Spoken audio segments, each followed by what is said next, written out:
समझदारी, बॉडी, तगड़ा लेवल में मस्कुलर बनना है, करोड़पति, सक्सेस। भैया ये 3 गोल हैं तुम्हारे, खुद जाओ, रुको नहीं, फाड़ते चले जाओ। पूरा पूरा अटैक मोड रिवाइज होने वाला है। सारे वीडियोस, सारी नई टेम्पलेट्स आएंगी। जितने भी अटैकर्स हैं नीचे लिखो भैया कितना काम किया। तुम्हें हारना नहीं है, काम करते चले जाना, आगे बढ़ते चले जाना। काम करना स्पेशली अब बहुत इंपॉर्टेंट है लाइफ में। जितने भी गोल्स हों, हेल्थ, दिमाग, शक्ल, सब कुछ में ऊबर लेवल एक्सट्रीम पे कैसे पहुंचे, ये है अटैक मोड। तरीके, टेम्पलेट्स, ऑर्गेनाइजेशन, टाइम टेबल, सब कुछ है। कैसे प्लान करके बढ़ते चले जाना है वही दिया है। जुड़ो और बढ़ना स्टार्ट करो हमारे साथ। भारत के मर्दों के लिए थोड़ी सी बुरी खबर है।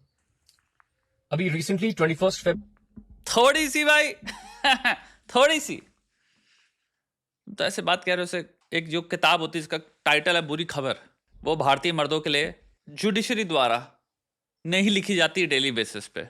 2025 को supreme court has given a judgment as per Aparna Ajinkya Firodia case under section 112 of Indian evidence act 1872. Supreme court has said that अगर आपकी वाइफ कहीं बाहर एक्स्ट्रा मैरिटल अफेयर करती है और उस अफेयर से एक बच्चा उत्पन्न हो जाता है और औरत कह देती है, मान लेती है कि ये बच्चा किसी दूसरे मर्द का है, वो दूसरा मर्द भी मान लेता है कि ये बच्चा मेरा है, स्टिल कोर्ट उस बच्चे का ऑफिशियल फादर आपको ही मानेगा।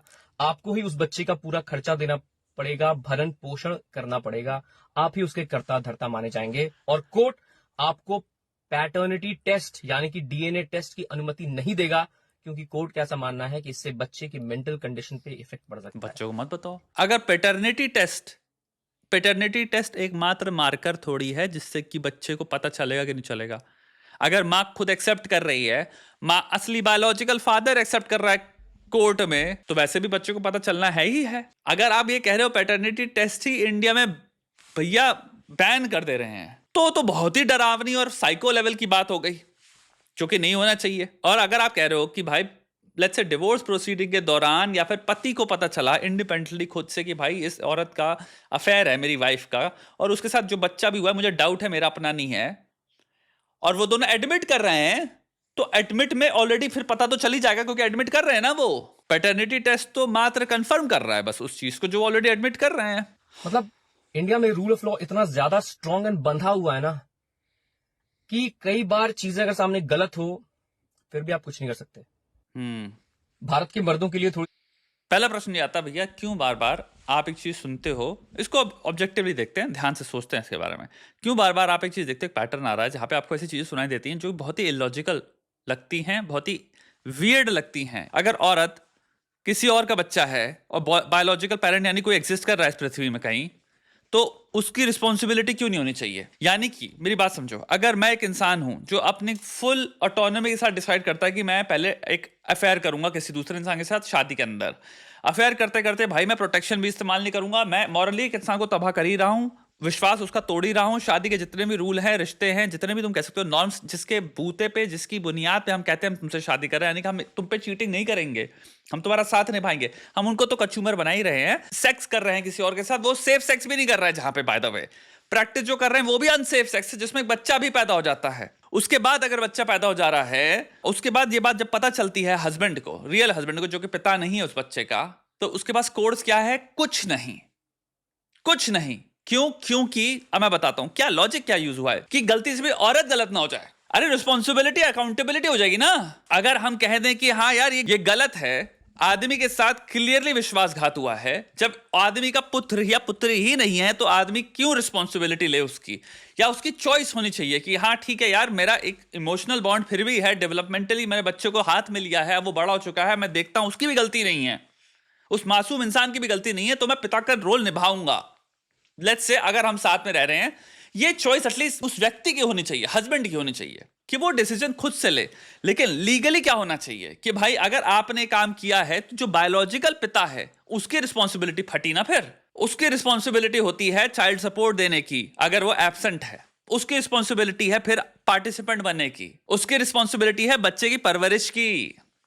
लॉजिकली, कॉमन सेंस, पिता वो है ना जिसने बड़ा किया है बच्चे को। लेट्स से उसको 15 साल बाद पता चलता है मेरा बच्चा ही नहीं है, लेट्स से, तो फिर वो उसकी एक चॉइस ही हो सकती है कि नहीं मैं रिश्ता मेंटेन करना चाहूंगा, इवन तो मैं तेरा बायोलॉजिकल पिता नहीं हूं लेकिन मैं तेरा बाप हूं। ये हो सकता है, हो बहुत सिचुएशन से लेके किसी सिचुएशन में इट्स लाइकली कि ये हो क्योंकि आपने एक बॉन्ड बना लिया भाई, अब मैं उस बच्चे का दिल क्यों तोड़ूं? हो सकता है भाई बहुत तरह के मर्द एग्जिस्ट करते हैं, एक से एक होते हैं लोग यार।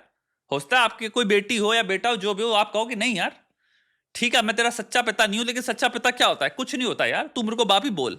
अब वो लेकिन चॉइस बाप की होनी चाहिए। वहीं पे अगर तुम्हारी चॉइस होती है कि भाई मेरा बच्चा नहीं है, भाड़ में गया भाई, और मैं निकलना चाहता हूं, तो तुम्हारे पास ये चॉइस होनी चाहिए। तुम्हारे खोपड़ी पे क्यों फूटे? मुझे बताओ किस लॉजिक से हो रहा है कि अब ये तुम्हारे सर पे फटने वाली रिस्पॉन्सिबिलिटी क्यों?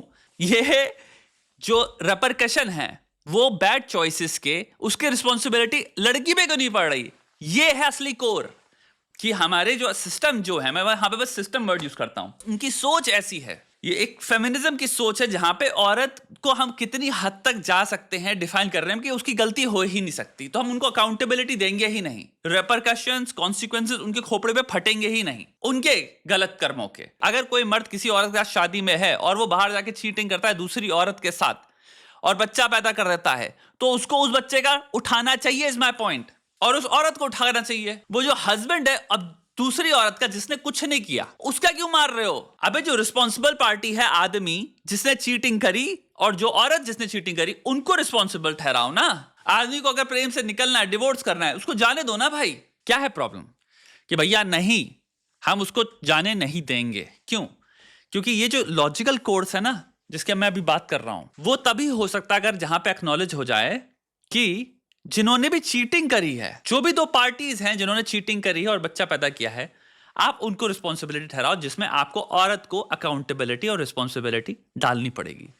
वो अवॉइड करने के लिए हम जो चीटर था आदमी, उसको भी हम मुफ्त कर दे रहे हैं, जस्ट कस हमें लड़की को ब्लेम नहीं करना।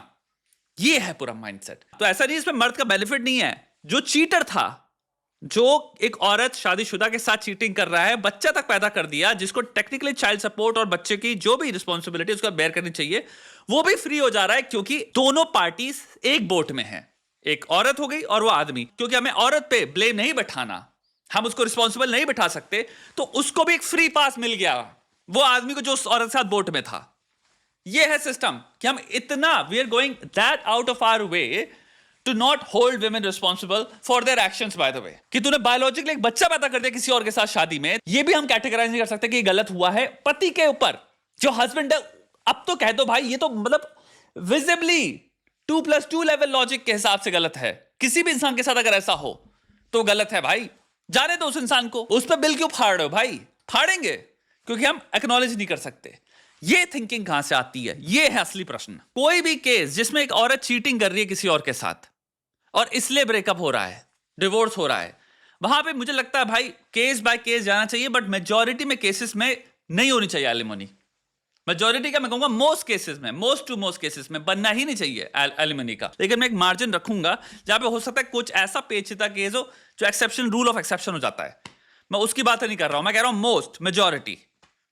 क्योंकि भाई एक इंसान डिसाइड कर रहा है कि मैं किसी और से प्यार करना चाहूंगा, किसी और के साथ रहना चाहूंगा, किसी और के साथ सोना चाहूंगा, किसी और के साथ रिश्ता मेंटेन करना चाहूंगा, तो वो जिसके साथ करना चाह रही है अब उसकी खोपड़ी पे फोड़ो ना, वो करेगा ना बेर, तुम क्यों करोगे? बात यह है कुल मिला के हम आ चुके हैं उस टाइम में, एंटर कर चुके हैं इस देश के, जहां पे मैं क्या बोलूं, बेस्ट वे होगा पुट करना, बुजुर्ग लोग जिन्हें बनना है, जो है मेल फेमिनिस्ट, एक बहुत डेंजर प्रजाति ये है। उनकी सोच में रिजिडिटी इस हिसाब की है, rigidity as opposed to fluidity. Fluidity मतलब क्या होता है कि भाई मैं केस बाय केस ऑब्जेक्टिवली देखूंगा और मैं गेज करूंगा केस बाय केस कि इंसान है दोनों, इक्वालिटी के पर्सपेक्टिव से, कि दोनों में कौन किसने किसके साथ किया, या फिर सिचुएशन में दोनों के साथ ही खराब हुआ है।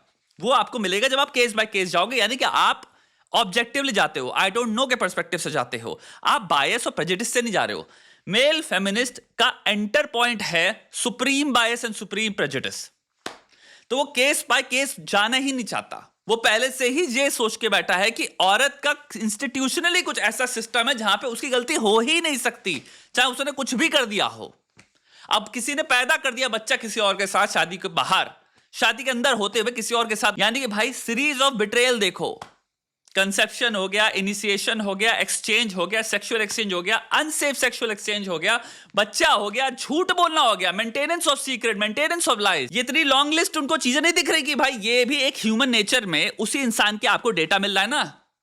गलती किसकी है? औरत, क्योंकि इंस्टीट्यूशनली आप आपस में आपका परसेप्शन ये है औरत के साथ इंडिविजुअल नहीं है वो औरत, वो एक परपेचुअल विक्टिम है। और बुजुर्ग फेमिनिस्ट जो है ना, वो है एकदम engineer type, and I am using engineering as a stereotype here. Engineering मेरे मतलब है कि भाई ये प्रॉब्लम है और उसको सॉल्व करना है, तो वो एक robotic sort of mechanistic solution निकालना चाहते हैं। प्रॉब्लम की पहली सेटिंग क्या है? ये विक्टिम है परपेचुअली, चाहे केस बाय केस आपको डेटा अलग दिखे, औरत परपेचुअली विक्टिम है, तो दूसरे साइड को वो टॉर्मेंट कर रहे हैं, ऑप्रेस कर रहे हैं और उसमें बड़ा गर्व महसूस कर रहे हैं। ये चीज जितना भी आप इस वक्त इंटरनेट खोल लो, बुजुर्ग काफी आपको मिलते हैं फेमिनिस्ट, उनकी बातें सुन लो, पर खच्चे उड़ जाते दिमाग के, सर पैर नहीं होगा लॉजिक का। साइंस खोल दो तो भाई वो चुप हो जाएंगे। लेकिन हमारे देश में असल बात क्या है, साइंटिफिक एक्चुअल में इंसान इतना कम पढ़ा लिखा है और उसको रिसर्च करने की इतनी कम तमन्ना होती है कि उनकी बातों को उसको लगता है ये लॉजिकल बातें कर रहे हैं। इलॉजिकल के आप पहाड़ खड़े करते हो, पूरी पूरी माउंटेन रेंजेस खड़ी कर रखी है उन्होंने, उनकी बातें अगर आप डिबंक करने पे आ जाओ, ऐसी बेवकूफ वाली बातें कर रहे हैं। क्योंकि प्रेजुडिस से आ रही है ना, सारी समझ को शुरू में ही पैरालिसिस हो जाता है, जहां आपने बायस और प्रेजुडिस को अलाउ कर दिया सोचने का, ख्याल प्रोडक्शन का।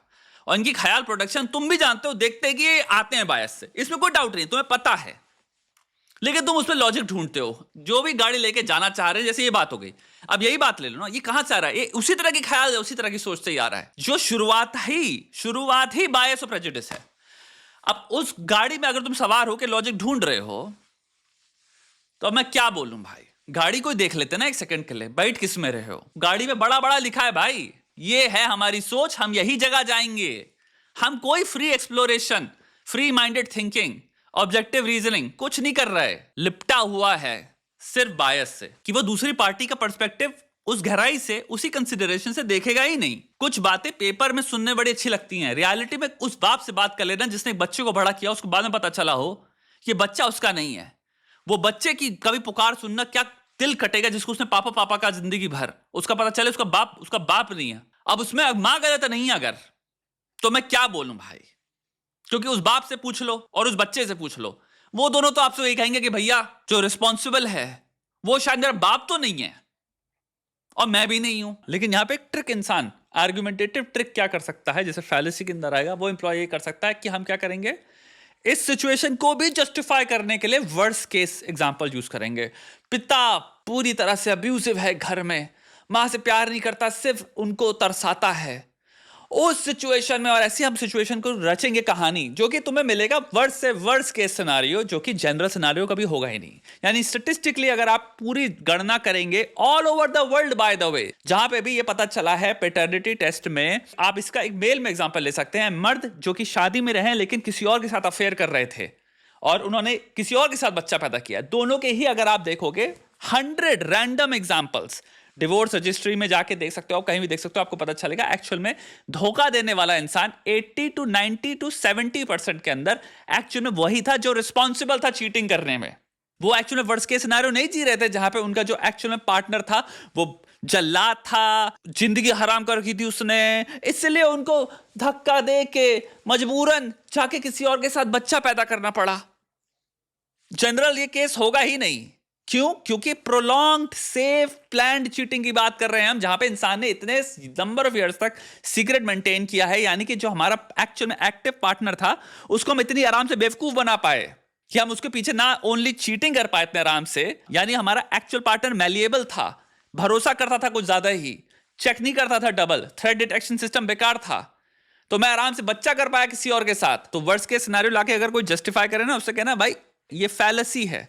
आप कोई भी एग्जाम्पल का सबसे वर्स्ट केस एग्जाम्पल लेके, जब तक आपके पास डेटा नहीं है कि इसके 1000 केसेस के नॉर्मल बेस रेट क्या है बिहेवियर का, यानी कि 70% to 60% लोग क्या अब्यूजिव थे तो बेस रेट हुआ, तब मैं समझ सकता हूं आप जस्टिफाई कर रहे हो। बट अगर वो नहीं था तो आप वर्स्ट केस को एक्सेप्शनल केस में रखोगे, जनरल केस में नहीं। तो अगर आपको कोई ऐसे बेवकूफ बनाए ना, वहां पे भी मत पढ़ना, क्योंकि आदमी क्या है, याद रखना, नैरेटिव बीइंग है, आदमी कथा रचेगा। जो बायस और प्रेजुडिस से आ रहा है ना, वो जस्टिफाई करने के लिए हमेशा एक वर्स्ट केस सिनेरियो यूज करेगा, हमेशा, और उसको जनरलाइज करेगा।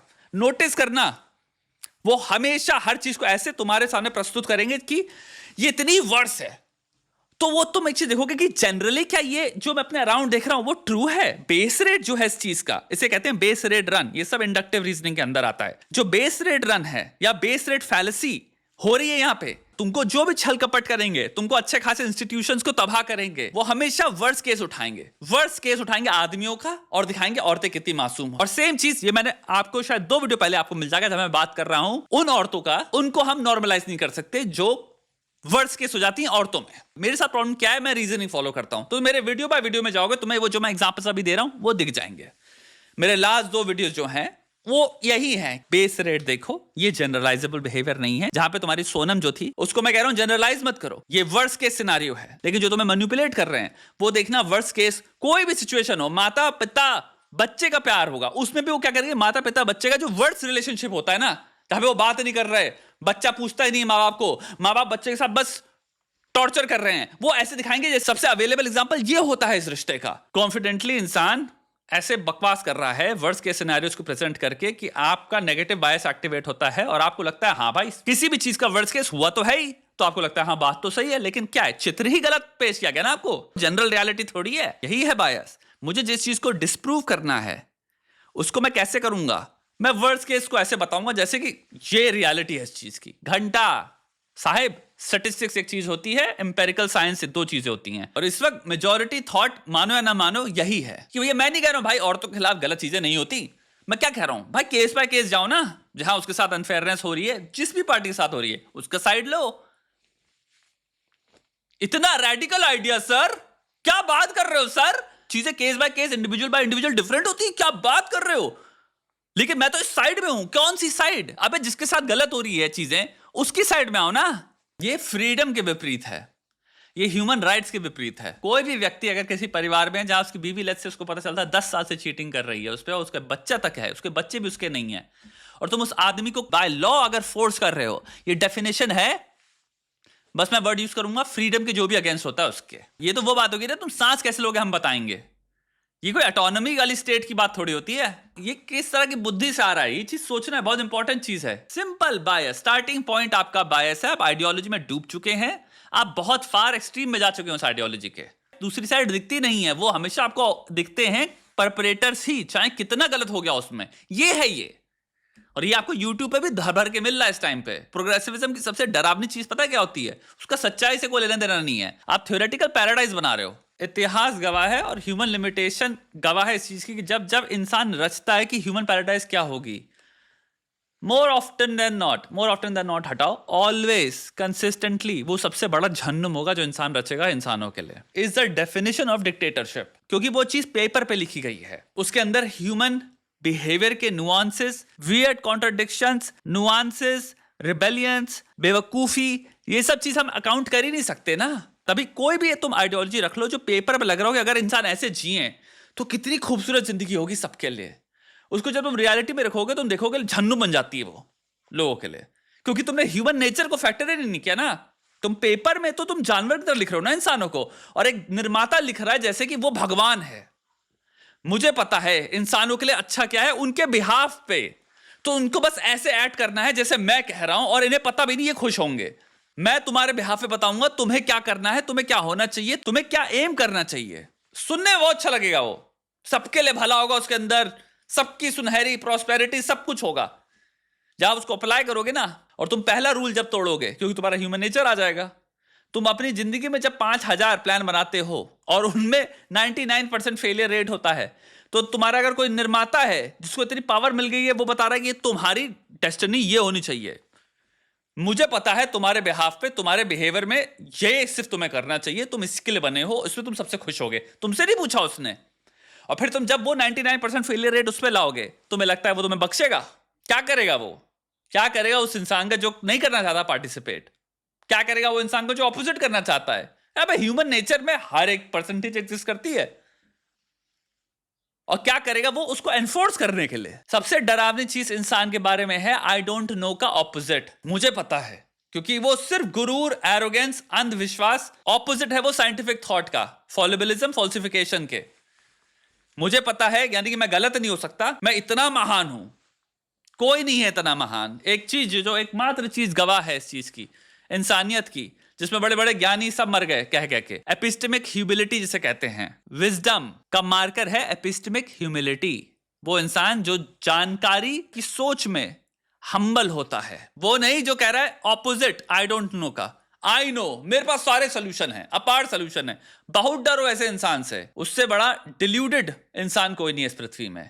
और यही बात बता रहा हूं विचारधाराओं में जब लोग बह जाते हैं, क्योंकि हम पन्ने में पढ़ते हैं और पन्ने को देख के लगता है कि पन्ने में मैथमेटिकल एक सोल्यूशन दिया कि इंसानियत ऐसे खुश होगी। वो आपने कागज में लिखा है अपनी सोच के हिसाब से, सोच के आधार पे इंसान कैसे चलता है, सोचता है, करता है, उसके आधार पे तो लिखा ही नहीं। अगर अपनी ब्रेन के भी साइंटिफिक लिमिटेशंस पढ़ लिए ना, रोने लग जाओगे, इतना लिमिटेड है हमारा ब्रेन। एरोगेंस भी फंक्शन है लिमिटेशन को दर्शाने का। कभी सोचा ये चीज? एरोगेंस एग्जिस्ट इसलिए करता है क्योंकि हम इतने बेवकूफ की तरह सोचते हैं, तो उसका एक रिजल्ट होता है अहंकार। ज्ञानी थोड़ी अहंकारी हो पाता है, ज्ञानी तो चूर चूर हो जाता है। जिसका दिमाग एक्चुअल में तेज है वो तो परेशान है, वो तो दुखी है, क्योंकि उसको पता चल गया भाई मैं कितना लिमिटेड हूं। कोशिश जो है प्राप्त करने की वो मैं कभी नहीं कर पाऊंगा, क्योंकि मेरा जो हार्डवेयर और सॉफ्टवेयर है उसकी कैपेसिटी नहीं है। वो देख पाया कि ये तो समुद्र है, मैं सिर्फ बूंद एक टाइम पे समझ सकता हूं। जो समझने के लिए डेटा है वो पूरे पूरे समुद्र हैं, एक भी नहीं। हाँ, उसको एक विशालता के समक्ष अपनी सूक्ष्म होने की रियलाइजेशन होती है, मैं कितना छोटा हूं। खूबसूरत थ्योरेटिकल पैराडाइज बना रहा है इंसान, परफेक्ट दुनिया जिसमें कोई पल्स नहीं है, कोई रियलिटी नहीं है, कोई एम्पेरिकल रियलिटी नहीं है, कोई एम्पेरिकल एविडेंस नहीं है, कोई बायोलॉजी कंसिडर नहीं करी, कोई साइंस कंसिडर नहीं करी, कुछ कंसिडर नहीं किया। सोशियोलॉजिकल थॉट्स हैं ये, सोशियोलॉजी से आती है एक्चुअली। पूरी पूरी जो मैं हिस्ट्री बता रहा हूं एक्चुअल क्या है, साइंस से नहीं आती है, पॉजिटिविस्ट नहीं है। तो वही ख्याल है ये, भैया काम करो, आप काम करो, अपनी जिंदगी बेहतर करो, ज्यादा से ज्यादा पैसा कमाने की इस वक्त सोचो अपनी लाइफ में। शादी, ये सारे इंस्टीट्यूशंस पे अगर इन्वेस्ट करना है तब करना जब समझदारी में बहुत आगे बढ़ चुके हो, तुम्हें लगता है।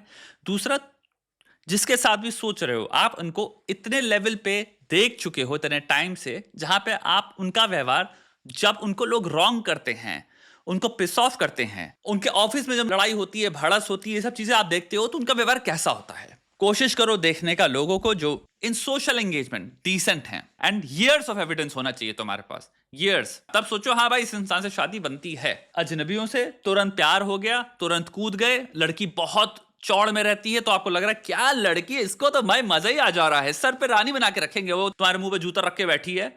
अगर बातों में ऐसी है, भैया सोचो, सोचो, बहुत गहराई से सोचो। सारे लॉज जितने भी हैं इस पे हम बहुत सारे वीडियोस बनाएंगे, बातें करेंगे, लेकिन तुम्हें यहाँ पे सोचना है। ज्योग्राफी से बहुत फर्क पड़ता है, टू बी वेरी ऑनेस्ट, बहुत फर्क पड़ता है।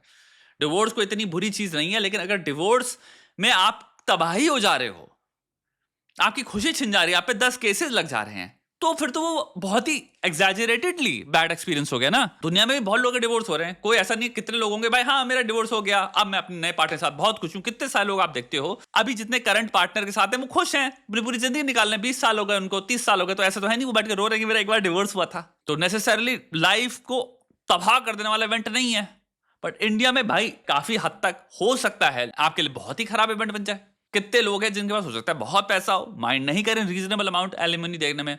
एक्चुअल में अगर आप तगड़े लेवल पे पैसा कमाते और आपको अगर डिवोर्स में इतनी खुशी मिल रही है दिमाग में कि हाँ ठीक है यार, और आप कह रहे हो हाँ मैं दे दूंगा, मुझे प्रॉब्लम नहीं है, अंटिल ये दूसरे किसी इंसान के साथ उसको अगर मिल जाता है, वो रीमैरी कर रहा है, फिर मेरी रिस्पॉन्सिबिलिटी खत्म। यही तो है ना लॉजिक, कि वो डिपेंडेंट है। जब वो डिपेंडेंट मेरे से हट के किसी और पे जा रहा है तो मेरी रिस्पॉन्सिबिलिटी खत्म। जब तक है ठीक है मैं दे दूंगा भाई, जितना रीजनेबल बनता है। लॉ के पॉइंट ऑफ व्यू से बहुत ज्यादा लॉपसाइडेड है, बहुत बायस्ड है। कोई भी कॉमन सेंस वाला इंसान, आप यू इंक्लूडेड एंड लड़कियां इंक्लूडेड बाय द वे, लड़कियां खुद कहती हैं ये बातें, जिसके भाई के साथ हो रहा है, जिसकी बहन के साथ हो रहा है, जिसके दोस्त के साथ हो रहा है, सबसे पूछ लो खुद ही कहेंगे हाँ यार कुछ नहीं कर रहा था ऐसा वैसा, जानती हूं मैं इसको, फेक केसेस लगे हैं इस पे, लड़कियां तक खड़ी हो रही होती हैं।